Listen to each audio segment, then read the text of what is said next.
এলাম দেখা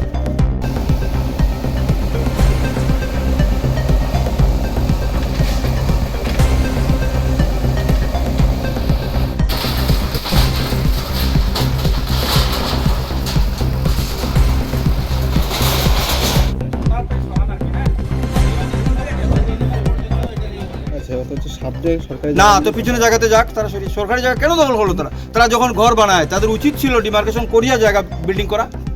উচিত ছিল কি না পাশাপাশি স্যার জিও ট্রেকিং এর মধ্যে এবং এটা আজকে না 1 বছর ধরে এটা চলছে আজকে লাস্ট ফাইনাল আজকে আমি বলছি আর কোনোদিন আসবো না একদম তিল পরিমাণ জায়গাও যাতে গভর্নমেন্টের জায়গা কারো অকুপেশন না পাশাপাশি সরকারি কর্মীরা যখন ঘর বানাতে এসেছিল জিও ট্রেকিং এর মধ্যে তারা সরকারি জায়গায় কিভাবে জিও ট্রেকিং করলেন এটা অনেক সময় হয় যেমন অকেজো জায়গায় ছিল হয়তো বা কইছি এখানে বানাইলেন তো বানাইলিছে এখন তো এগুলি দেওয়া হইতেছে না জিও ট্রেকিং নিশ্চয়ই আগে হয়েছে 18-র আগে হইব 18-র পরে কিন্তু এই সমস্ত জায়গা করে দেওয়া হয়েছে আগে তার অ্যালটমেন্ট দেওয়া হইব জায়গা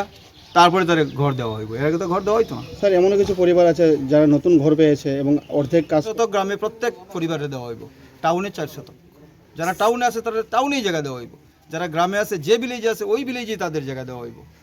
স্যার কিছু নিঃস্ব পরিবারের দেখা গেছে সরকারি ঘর রয়েছে সরকারি জায়গার মধ্যে সেগুলো আজ ভেঙে দেওয়া হবে পরবর্তী সময় তারা বলছে তারা কোথায় যাবে সেক্ষেত্রে কি বলবেন যাদের জায়গা নাই আমি তো বলছি তাদের ভূমি দেওয়া হয়েছে সরকারি জায়গা অকুপাই করছে এটা তো এমনি না দিলেও তো পারতাম কিন্তু দেওয়া হয়েছে স্যার একজনের বিষয়টা আপনি জেনেছেন ইতিমধ্যে যে পঞ্চায়েত অফিসের মধ্যে জুট জমি রয়েছে সরকার এখন আমি সরকারি জায়গা পরিষ্কার না করে আমি কয়ে দিছি এখন ডিমার্কেশনের প্রেয়ার করুক ডিমার্কেশন করার পরে সরকারি অফিস যদি পঞ্চায়েত অফিস বাংলা লাগে অফিস বাংলা জায়গা হয়েছে স্যার দেওয়া হইব এটা দেওয়া হইব আমি তো কইছি ব্যাপারটা না তো এখানে সরকারি জায়গা অকুপাই করে 1 বছর ধরে চলছে প্রসেসিং এটা কি ইনডিফিনিট পিরিয়ডের জন্য চলবে নাকি এটা আজকে and it is to be and today তো 1 বছর ধরে চললে স্যার সরকারি ঘর নতুন করে কিভাবে পেল সরকারি ঘর তো তারা ওইখানেই অ্যালটমেন্টের মধ্যে দেওয়া হয়েছে যেখানে অ্যালটমেন্ট দেওয়া হয়েছে ওইখানেই ঘর দেওয়া হয়েছে